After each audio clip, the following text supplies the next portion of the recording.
Bonjour à tous, bienvenue sur la chaîne YouTube Mécanique Sportive, c'est Nicolas et aujourd'hui je vous présente le Audi Q3. Je l'ai récupéré dans sa version 45 TFSI E, donc la version hybride rechargeable, donc plug-in hybride. Et on va comme d'habitude faire un tour complet de la voiture et faire un essai sur tout type de route. Donc concrètement, c'est un Q3 mais avec l'avantage supplémentaire d'avoir l'hybridation, donc rechargeable.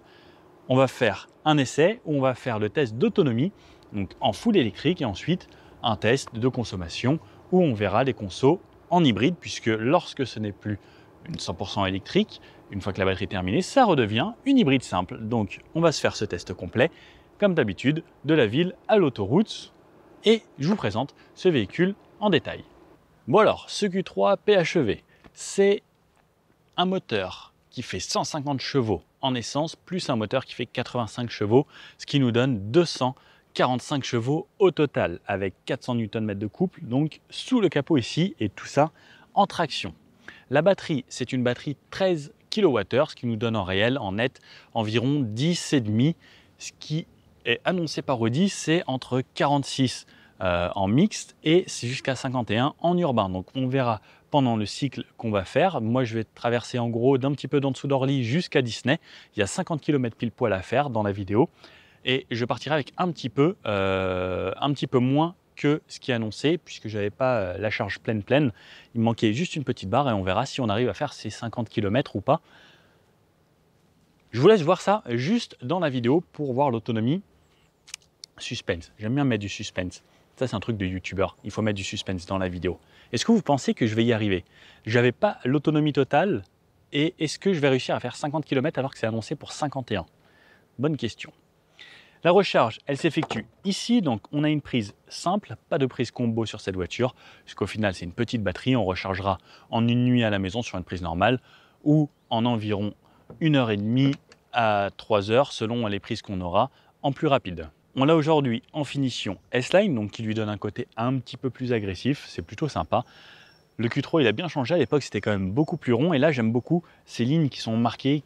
Ce que Audi fait en ce moment, c'est vraiment des lignes de plus en plus marquées, qui se dessinent de mieux en mieux, et je trouve ça sympa parce que ça amène ce côté sportif que Audi a un petit peu. La voiture, elle est disponible en 11 couleurs, on a pas mal de choix. Au niveau des jantes, on aura le choix 12 jantes disponibles qui partiront du 17 pouces jusqu'au 20 pouces sur le Q3. Et ça va même jusqu'au RS Q3, la version très énervée de ce petit joujou. Au niveau des finitions de cette voiture, on aura plusieurs finitions. On aura le Design, Design Luxe, S-Line et Business Line. Donc ça, à chaque fois, plus on monte en gamme, plus on rajoute des options, plus on rajoute un petit peu de pécunier. Au niveau du prix de cette voiture, on commencera à partir de 35 800 € et le véhicule qu'on a aujourd'hui sera à 51 000 €, donc avec pas mal d'options. Il n'est pas encore full option, mais cette version hybride est un petit peu plus chère, donc on pourra avoir les versions hybrides et ensuite les finitions aussi avec les hybrides rechargeables. Au niveau des motorisations, on aura soit le 35, soit le 40 TFSI, donc en essence, et en diesel, on aura soit le 35, soit le 40 TDI. Donc la version 40 TDI, elle sera 4 roues motrices, et ensuite pour les essences, ce sera des tractions. Et même la version ici qu'on a hybride est une traction seulement. Donc ce moteur, comme je vous disais, c'est la 45 TFSI E, 245 chevaux. On a 150 en thermique et 85 en électrique. On a une boîte accouplée à ça automatique de 6 rapports. Et sur les versions essence, donc 35 TFSI, elle fera 150 chevaux, la version 40 TFSI, elle fera 190 chevaux, et les versions diesel, la 35, elle fera 150, et la version 4x4, donc 40 TDI, elle fera 200 chevaux. Donc celle-ci, c'est la plus puissante de la gamme. Sauf si on prend le RS Q3 ou le SQ3. Sur l'avant de ce Q3, donc, il y a vraiment plein de lignes bien marquées. Là, c'est bien marqué. Ça fait un petit épaulement bien marqué. Ligne ici, le capot là. Donc, ce que j'aime bien, c'est toute cette partie qui la pose bien et vraiment très bien dessinée. On a des feux full LED ici avec les clignotants défilants. Pareil, on peut avoir toutes les options pour les feux automatiques, les feux adaptatifs, etc. Donc, ça reste Audi. On a le choix de plein d'options, on peut rajouter autant d'options qu'on veut. La calandre, donc là, avec le single frame, donc le grand cadre autour, donc là aujourd'hui c'est tout noir sur cette version S-Line, les anneaux qui sont en chromé. On a ici le détecteur qui est pour les aides à la conduite, l'avertisseur de choc, etc. Aujourd'hui, on n'a pas toutes les aides à la conduite. Malheureusement, on a juste le régulateur. C'est un petit peu dommage parce que moi, j'aime bien quand il y a toutes les options. On a une garde au sol assez haute. Ici, c'est peint, donc tout est peint. Pas de plastique disgracieux à l'avant de cette voiture. Sur le côté, donc, côté conducteur, on a la prise ici, donc comme je vous disais, pour pouvoir recharger. Des jantes aujourd'hui en 18 pouces. Je vous disais, ça va donc du 17 au 20 pouces pour bien remplir. Maintenant, limite 17-18, on a l'impression que c'est petit comparé à tout ce qui se fait de nos jours. Mais d'un côté, ça ajoute un petit peu de confort d'avoir des flancs un petit peu plus hauts. On verra aussi pendant l'essai que niveau suspension, moi je trouve ça quand même un petit peu ferme, ce petit Q3. Les lignes, alors ce que j'aime beaucoup, c'est on a deux lignes ici qui se touchent quasiment et qui viennent s'élargir ici. Et pareil, là, sur l'arrière, ça galbe bien la voiture. Ça la pose vraiment et à l'arrière, ça lui donne un petit peu ces petites hanches assez agréables. On a un petit répétiteur LED ici, des rétros qui sont noirs. On n'a pas de biton sur la voiture, mais on a les barres de toit aujourd'hui. Sur le bas, on a cette partie qui est peinte d'une façon différente pour amener un petit peu de contraste à l'auto. Mais des lignes plutôt simples, à part celle-ci là qui amène quand même un fort caractère à cette Q3. Sur le côté, on voit également les vitres à l'arrière qui sont surteintées, ça c'est un plus pour l'été et en même temps, pour le côté intime, on ne voit pas ce qui se passe à l'arrière. Sur l'arrière, on commence par le haut, donc toujours ces longs béquets ici qui finissent bien les voitures et qui donnent toujours ce côté un petit peu plus aérodynamique également. Le troisième feu stop intégré ici. L'essuie-glace, toujours pratique. Logo Audi. La caméra de recul qui se situe ici, bien au milieu. J'aime bien quand c'est au milieu. Par contre, la poignée, ça la décale un petit peu sur la gauche. Des feux full LED, pareil avec les clignotants défilants qui sont une option, donc le clignotement dynamique. Le modèle, la version 45 TFSI E ici. Pareil, pas de plastique ici, tout est peint, c'est joli. Les petits réflecteurs sur les côtés et un diffuseur sur cette version S-Line qui est assez joli à regarder. Au niveau du haillon, donc haillon automatique, donc ça c'est quand même maintenant le minimum dans une voiture premium, donc avec de quoi refermer et verrouiller. Ici dans le coffre, on aura le sac qui permet d'avoir les deux câbles, soit pour se recharger sur une bande, soit pour se recharger à la maison sur une prise domestique. En dessous, ici, on aura le caisson de basse et on aura quelques outils, mais pas de roue de secours, avec le kit anti-crevaison également. On aura les banquettes qui sont rabattables en 40, 20 et 40, avec les fixations top taser ici. Les petits rangements sur les côtés, et ce qui est bien, c'est que ce sac est accroché avec un mousqueton ici pour pas qu'il se balade trop dans le coffre. Ça, c'est un petit plus. Alors, à l'arrière du véhicule, hop. Bon, on rentre, on a pas mal de places, on a des sièges qui sont assez inclinés. Ça, je trouve ça agréable quand on est arrière pour bien se poser et profiter, parce que quand on est passager, on fait rien. Donc, autant profiter. Je vais aller chercher ma porte. Alors, ce qui est bien, c'est qu'entre le siège et la porte, il y a un petit bac de rangement sur le côté, et ça permet d'avoir un petit peu plus d'espace au coude. Au niveau des genoux, je suis bien, le siège avant est réglé pour moi, donc je fais 1m80.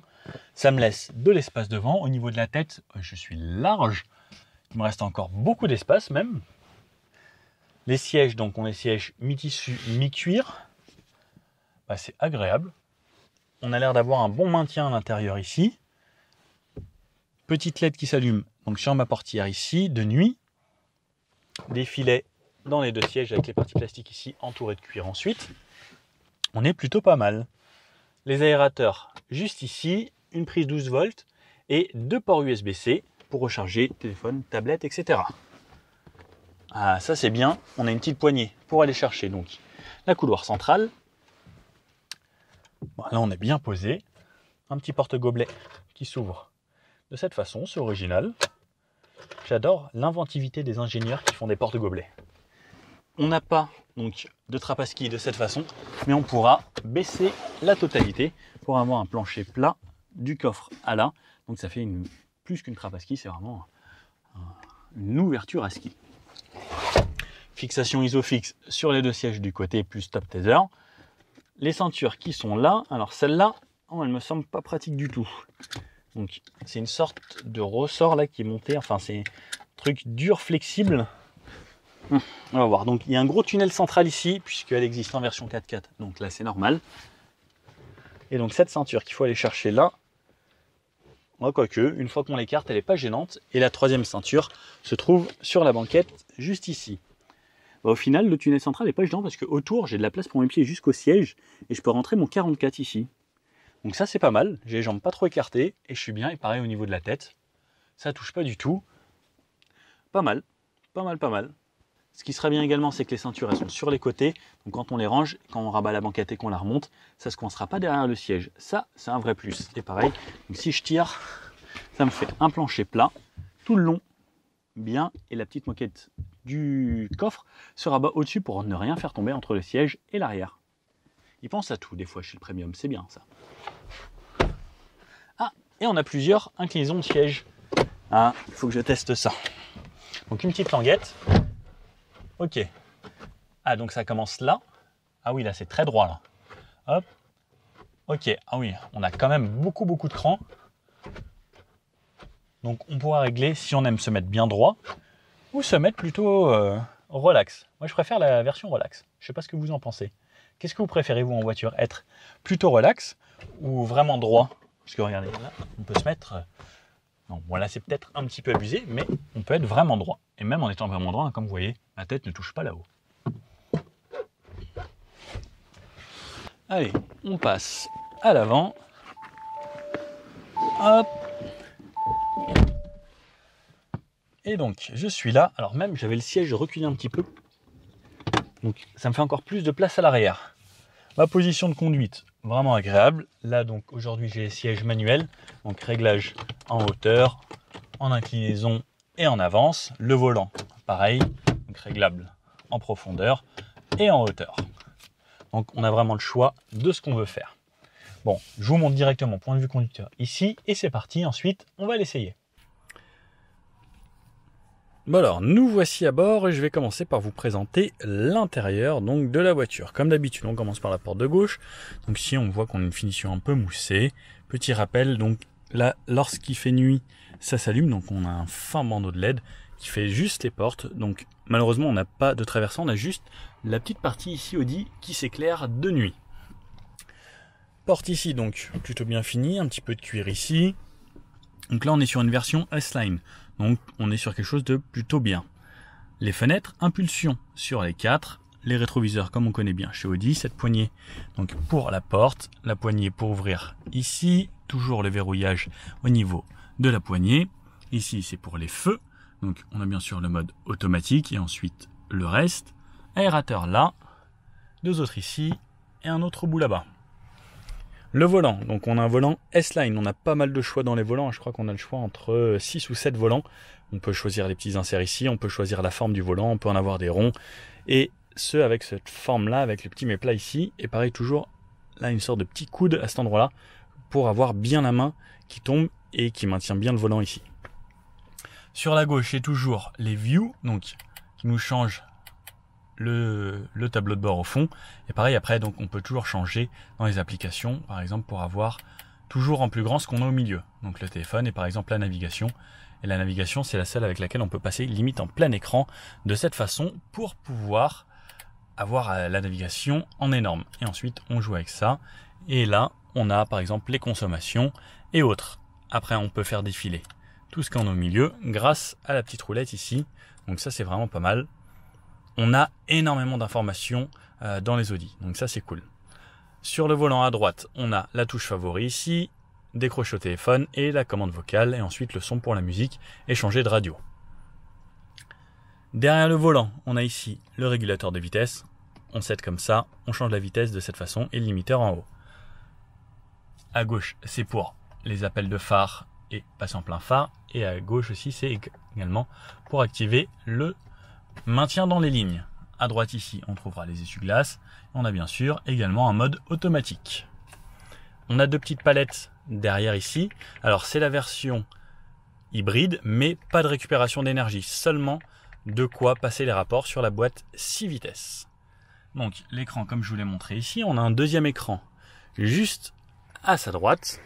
Donc avec tous les réglages ici, donc les menus, etc. Donc on a un écran plutôt réactif, on a une bonne sensation. On a du vert, les radios, la musique, le téléphone si on a connecté ou la navigation. Donc on peut avoir la navigation et ici et sur l'écran là-bas. Hop, la touche Home. Ensuite on peut aller dans les médias, autres, le véhicule, les réglages du véhicule, le Select Drive qui va nous donner le choix de conduite, soit confort, auto, dynamique ou individuel. On trouvera les affichages du véhicule, donc c'est selon ce qu'on a consommé en moteur électrique ou à combustion. On trouvera également tout ce qui est recharge et efficience ici, donc selon comment on va recharger, on peut programmer nos recharges, puisque c'est une version hybride rechargeable. Et ensuite, ce qu'on va faire, donc là, EV est éteint puisqu'il n'y a plus de batterie. Donc j'ai mon petit voyant ici qui me dit que je suis à 0. Ensuite, on peut avoir donc l'hybride, comme il va rouler une fois qu'on n'aura plus de batterie. Le battery hold, donc ça va permettre de conserver la charge de la batterie. Lorsqu'on veut rouler, par exemple on fait de l'autoroute et qu'on va arriver en ville avec la batterie, on fait le hold. Et on peut charger la batterie en roulant grâce au moteur thermique qui va consommer plus, mais qui va nous charger la batterie si on veut rouler en électrique un peu plus tard.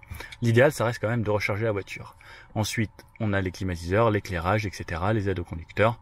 Donc par exemple l'éclairage de visibilité, ça va être pour l'extérieur, l'éclairage d'ambiance qu'on peut régler ici, et les couleurs, ici on a 30 couleurs normalement qu'on peut personnaliser pour l'habitacle, et on voit ici ce que ça personnalise donc sur les portes.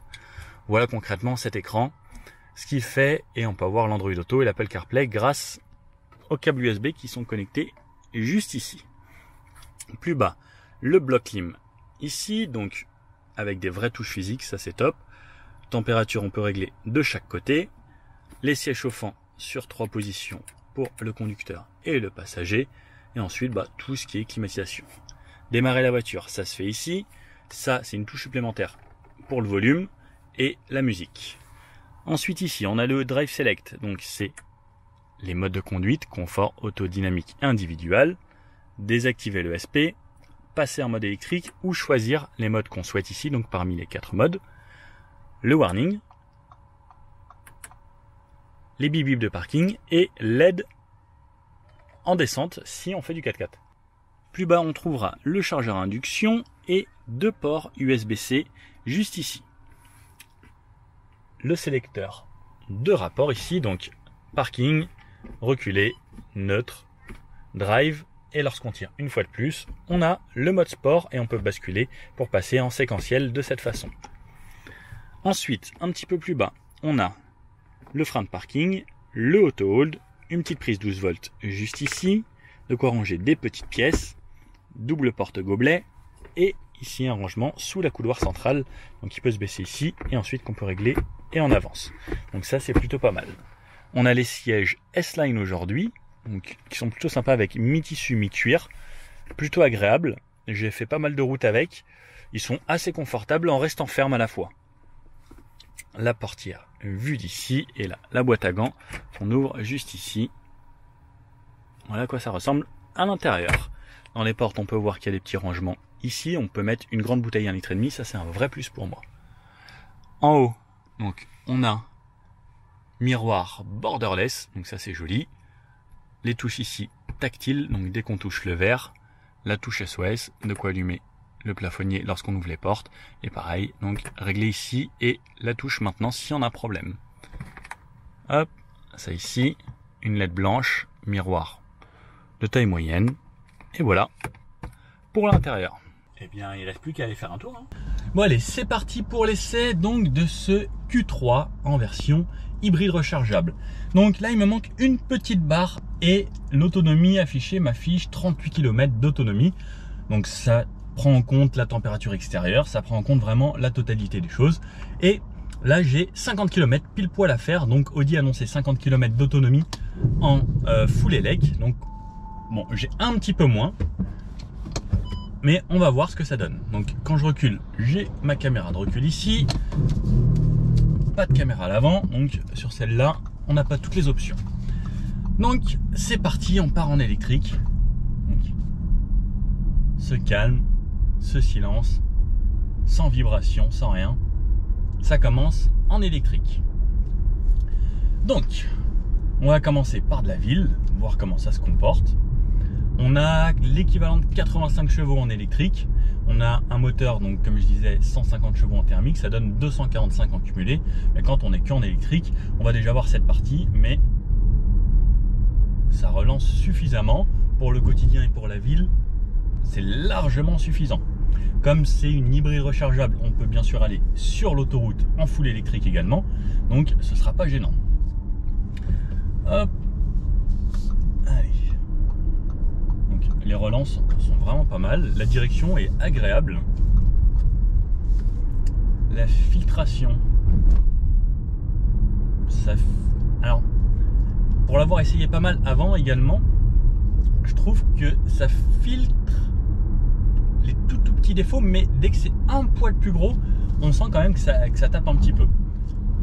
C'est toujours les Allemands, ils ont toujours voulu avoir ce côté un petit peu dur. Et au freinage, elle plonge pas trop. Donc on sent qu'elle a une suspension mi-dure, mi-molle. Je sais pas trop comment l'expliquer. C'est pas ce qu'il y a de plus confortable, mais c'est pas ce qu'il y a de plus dur non plus. Et elle prend peu de roulis. Par contre, à haute vitesse, un petit peu plus. Pour la ville, là, en électrique, c'est vraiment l'idéal. La direction, selon le mode qu'on va utiliser, la direction va être plus ou moins dure. Ça, c'est pareil, on peut choisir la direction progressive selon la vitesse, etc. On aura une direction qui sera plus ou moins rigide. Moi, j'aime bien quand c'est pas trop assisté. Et là, même en mode normal, c'est plutôt correct. On a les drive select, donc confort, auto et dynamique. Est-ce que le mode dynamique fonctionne quand même en mode électrique? Non. Par contre, dès qu'on passe en mode dynamique, la voiture repasse, elle, en mode hybride, donc avec le moteur thermique et le moteur électrique. Donc je vais me remettre en EV, parce que le but, c'est de faire le maximum en EV. Ah, par contre, si ça reste en dynamique quand même. Donc j'ai la direction, ok, qui est un petit peu plus lourde, mais je l'ai forcé à se mettre en électrique. Donc on a un petit peu plus de répondant à la pédale également, même en mode électrique. Je vais repasser en mode confort, puisque le but, ça va être de voir l'autonomie, et on va essayer de préserver l'autonomie le maximum possible. Donc ce qui était bien, c'est que je suis parti avec 50 km pile poil de trajet à faire. Donc ça va nous donner une bonne idée. L'avantage quand on est à l'arrêt en ville comme ça, donc là j'ai le auto hold, donc ça me permet de relâcher la pédale de frein. Et j'ai une consommation de 0. Je vais remettre à 0 les compteurs également de consommation pour voir quelle moyenne on va faire en électrique. Et ensuite on fera la même chose en thermique, donc avec le moteur 150 chevaux, voir ce que ça donne également. Pour la ville, franchement pour moi il n'y a rien de mieux que l'électrique. Parce que ça consomme peu, ça coûte moins cher que de l'essence. Et c'est agréable. Bon, là je suis dans un environnement urbain. Comme vous voyez, il y a des voitures qui passent, des camions et autres. On entend légèrement l'extérieur, mais ça reste plutôt bien insonorisé. C'est pas mal. On n'a pas trop de bruit. Et souvent, on me fait le reproche de ne pas parler de la sono. Donc la sono. Mayaja Monaco, un voyage culinaire où la Méditerranée rencontre les saveurs de l'Orient. On avait une petite pub, ça tombait bien. La qualité sonore est plutôt correcte. Pourtant, on n'a pas de Harman Kardon ou autre, on a vraiment la sono d'origine et c'est plutôt correct. Le bruit du clignotant est plutôt agréable. Ça, c'est quelque chose qui joue pas mal pour moi. Et alors, je vais m'arrêter là. On a l'aide au démarrage en côte. Et même avec le mode juste électrique, ça repart facilement. Donc l'avantage de l'électrique aussi, c'est qu'il y a énormément de couple. C'est un vrai plus. Et même en montant, ça y va plutôt tranquillement. La voiture, elle rechigne pas. On a en cumulé 400 Nm de couple quand on met vraiment la puissance maximale avec les deux moteurs. Ce qui est quand même très intéressant, 400 Nm. La voiture se faufile partout. Ce qui est bien avec ce Q3, c'est qu'il n'est pas trop gros. On se fait vraiment bien en gabarit. Je sors de la RS6 qui était énorme, mais elle avait les 4 roues directrices. C'était limite plus maniable que ça, c'était fou. Mais là, il est tout petit, la direction est agréable. C'est sympa pour la ville. Donc là, j'ai laissé la clim à 21 degrés, il fait 21 dehors. Ça m'affiche 32 km d'autonomie. Dès que je la coupe, je repasse à 37 km d'autonomie. Donc ça fait quand même une belle différence. Bon allez, on va aller sur la nationale, ensuite faire un petit bout d'autoroute, voir ce que ça donne à plus haute vitesse. Et on reste bien sûr toujours en full électrique. J'ai coupé la clim pour me faire un petit peu plus d'autonomie. Ce qu'il faut savoir, c'est que s'il fait bon, l'idéal c'est de garder la clim éteinte, ou s'il fait froid, c'est de se mettre le siège chauffant. Souvent on a le volant chauffant qu'on n'a pas aujourd'hui en option ici, mais pour l'hiver, pour préserver un petit peu plus de batterie, ça peut être un avantage. Bon allez, 70 km/h. Je me mets mon régulateur. Hop. Donc là, dommage, j'ai pas d'option avec le régulateur adaptatif et autres. Donc 70. En full élec. C'est plutôt correct. Toujours pas de vibration, toujours pas de bruit de moteur. Là je suis dans un tunnel, on entend légèrement les bruits de roulement de tout le monde, mais sinon c'est cool. J'adore quand il y a les avions qui passent juste ici au-dessus d'Orly. Je sais pas si vous le voyez, c'est magnifique. Donc lorsqu'on roule à 70, ça y va très très bien. C'est calme, c'est agréable, silencieux, il y a tout ce qu'il faut. En même temps, je vous montre de nuit à quoi ça ressemble. Comme vous pouvez le voir, on a l'éclairage ici d'Audi qui s'allume et des bandes sur les côtés dans les portes. Donc il y a des petits filets de LED juste ici. C'est pas grosse animation. Dans un Q3 c'est simple, mais ils ont quand même fait l'effort de mettre une petite ambiance. On peut choisir bien sûr les couleurs. Allez, on réaccélère pour aller à 90. Ça réaccélère plutôt bien. Hein. Je trouve ça correct. Allez, hop, 90. Je me remets mon régulateur à 90. 90, toujours en full électrique. C'est toujours hyper calme dans l'habitacle. Léger bruit de roulement. On n'a pas encore de vent qui apparaît.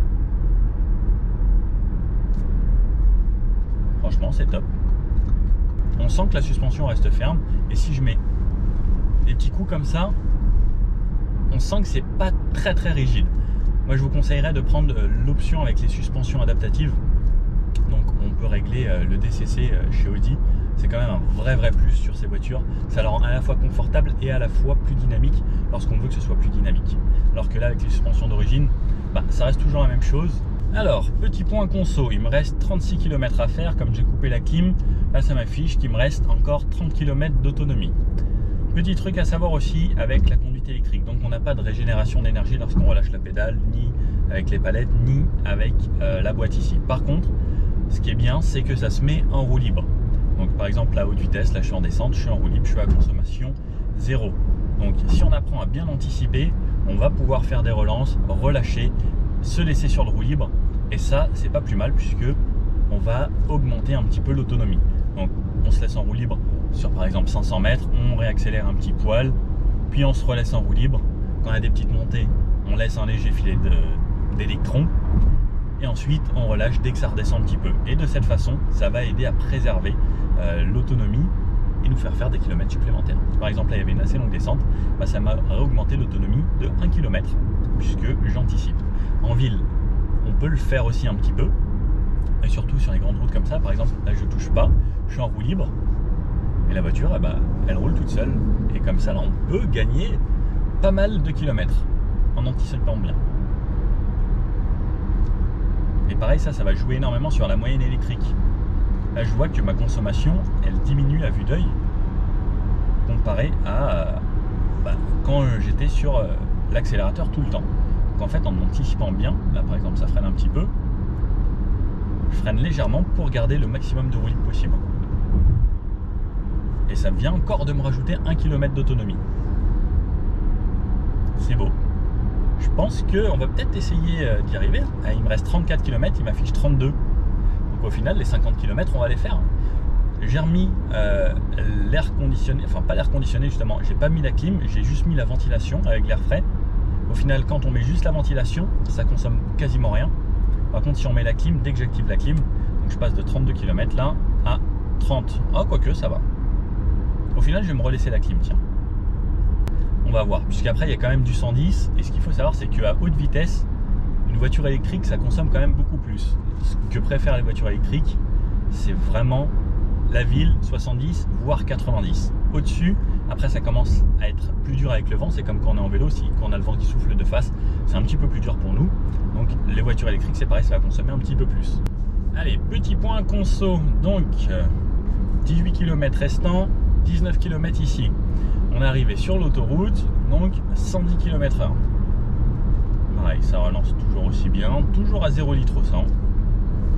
Et en électrique, hop, régulateur, 110. Ça ralentit un petit peu devant. Bon, en tout cas là, sur ce petit bout à 110, j'ai pas vu de différence entre 90 et 110, ça part très légèrement. On y retourne, ça réaccélère un petit peu. On commence à avoir légèrement un tout petit peu de bruit du vent. Par ça reste confortable, hein, ça reste bien sonorisé. Toujours pas de bruit moteur, toujours pas de vibration. Bon alors, on va vivre notre dernier kilomètre ensemble. Donc le compteur m'affiche 1 km restant en électrique. Il me reste 2 km et demi à faire. Donc ça voudrait dire qu'on aurait fait 49 sur les 50. Ce qui serait pas déconnant. C'était plutôt bien. J'ai remis la clim en cours. Là, je l'ai coupé pour le dernier kilomètre. Je me suis mis comme challenge d'essayer d'y arriver. Donc il reste 2 km 3. Ah, il y a de la montée. Ah, je suis pas sûr. Parce que dès que ça monte un petit peu, les kilomètres, ils s'envolent. Ils fondent comme neige au soleil. Donc à la montagne, si vous avez une montagne à monter, il y a 50 km d'affichés, que vous devez aller monter un col qui fait 50 km, je pense que vous allez faire à peine 10. Parce que dès que ça monte beaucoup, si vous êtes chargé en plus, c'est pareil, l'autonomie va fondre. Si en plus il fait froid, ça fond encore plus. Donc ce genre de voiture, c'est franchement l'idéal pour ceux qui font de la ville où c'est relativement plein. Ou sinon, il faut vraiment pas avoir énormément de trajets à faire. Là par exemple, depuis le début, j'ai une moyenne à 16,6 kWh au 100 km sur 50 km. C'est plutôt bien. Je m'attendais à un petit peu plus. Après, j'étais entre 30 et 50 en ville et entre 90 et 110 surtout sur national et autoroute. Ah, on est passé à 0 km d'autonomie, donc on vit les derniers instants d'autonomie. Cette petite montée aurait été fatale, là, ça remonte un petit peu plus haut. On ne devrait pas tarder à passer en mode hybride. Donc une fois qu'on n'a plus d'énergie dans la batterie, ça passe en mode hybride. Alors il restera toujours un petit peu d'énergie pour à chaque fois qu'on s'arrête à un feu ou autre, que le moteur soit à l'arrêt pour ne pas consommer bêtement. Donc là, hop, mode auto-hybride activé. Donc il me reste 1 km 4, ça veut dire qu'on a fait en gros 49 km en full électrique. C'était annoncé pour 46 jusqu'à 51. Pour moi, ça a tenu ses promesses. En ayant mis la clim la moitié du trajet. Alors par contre, oui, si vous êtes en hiver qui fait -5, on va forcément avoir un petit peu d'autonomie en moins. Donc, on va recommencer maintenant en hybride, voir ce que ça consomme, puisque maintenant le but, ça va être d'être en hybride. Si on veut reprendre de l'autonomie, on peut également, avec cette voiture, avoir ici le mode où je vais recharger la batterie. On a deux choix. Si par exemple au début j'avais voulu, pour quand j'arrivais en ville ici, garder mon autonomie, j'avais un mode hold, donc qui préserve l'autonomie de la batterie pour quand j'en ai besoin, ou le mode charge maintenant que j'en ai plus pour recharger. Alors ça c'est un petit peu bête puisque ça fait consommer la voiture. Donc l'idéal c'est d'utiliser d'abord l'électricité et ensuite de passer en mode hybride. Ou si vous avez besoin d'aller en ville plus tard, vous conservez votre batterie, donc vous mettez en mode hold, ça permet d'être en hybride et ça va conserver le maximum de batterie comme vous l'avez normalement le niveau restant pour accéder en ville. Et oui, et en plus j'y pense pas, j'avais déjà une barre en moins lorsqu'on est parti, donc je pense que j'aurais fait 55 km à mon avis en full électrique. Donc ce qui est annoncé est tenu, plutôt pas mal. À zéro les consommations et on va voir ce que ça donne. Donc comme je disais, on a toujours un gros certain stop et au démarrage ça va être la version électrique qui va démarrer. Et là donc j'ai redémarré le moteur thermique.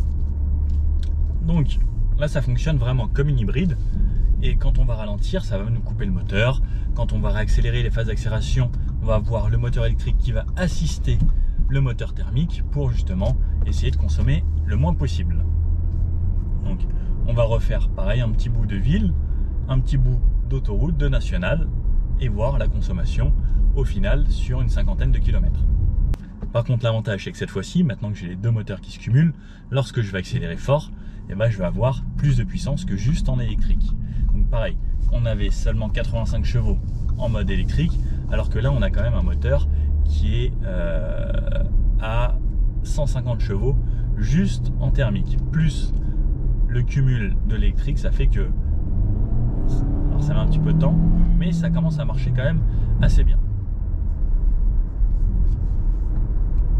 Alors comme on l'a entendu, si on va assez haut dans les tours, maintenant on a des petits moteurs, donc ils prennent pas mal de tours. Là j'ai pas le compte tours, ah si, il est affiché tout en bas, ça monte jusqu'à un petit peu plus de 6000 tours, on l'entend un petit peu.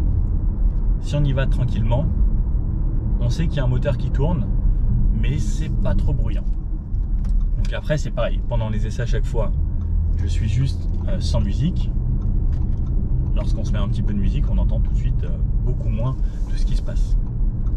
Donc ça roule plutôt bien. Wow, une magnifique IMG GT, ça c'est beau. Donc à 80, je me remets mon régulateur. Au niveau des tours minutes, donc on a une boîte 6 sur cette voiture. Je suis à un petit peu moins de 2000 tours, je dois être à 1800 tours minutes. Et ça roule tout seul. Donc pareil, la boîte, comme chez Audi, comme chez toutes les voitures du groupe, on a, lorsqu'on tire, le mode S, donc le mode sport. Donc là par exemple je suis passé en S6, ou sinon le D, donc le mode drive, qui va rouler en mode normal et faire en sorte que ce soit confortable. Pareil, lorsqu'on va passer dans le drive select ici, donc en mode auto, dynamique ou individuel, on peut personnaliser ce qu'on veut. Donc là je reste en confort, mais si je passe en dynamique, ça va modifier un petit peu la carte de la voiture. Donc pareil, à l'accélération ce sera un petit peu plus rapide à l'accélération et au passage de rapport. On a sinon ce mode confort qui va faire en sorte que ce soit confortable et qu'on fasse des économies. Donc lorsqu'on est en mode hybride comme on est actuellement et qu'on n'a plus de batterie, la majorité du temps, à partir du moment où ça va rouler, ça va être le moteur thermique qui va rouler. Et ensuite, ce sera le moteur électrique sur les petites phases d'accélération ou dans les bouchons qui va essayer de consommer la batterie qu'il a à ce moment-là. Et le moteur va redémarrer à chaque fois. Par exemple, à chaque fois que je freine, la consommation passe à 0 parce que ça repasse en électrique. Et ensuite, ça repasse en thermique. Mais là, par exemple, petite réaccélération, filet de gaz, c'est juste en électrique. Puis là, ça redémarre. On va tester la tenue de route en virage. Donc là, on a un rond-point assez grand. Je vais laisser en mode normal. Alors il n'y avait personne jusqu'à là, mais il y a du monde finalement. Donc comme vous pouvez le voir, j'ai un bon maintien ici latéral. Je me sens pas trop emmené. C'est vraiment correct. Pareil, au niveau des fesses ici, je tiens bien. Lorsqu'on prend un petit peu plus de rythme, on a un bon châssis. Donc ça prend un petit peu, vraiment juste un tout petit peu de roulis. Par contre, une fois qu'on est dessus, ça va.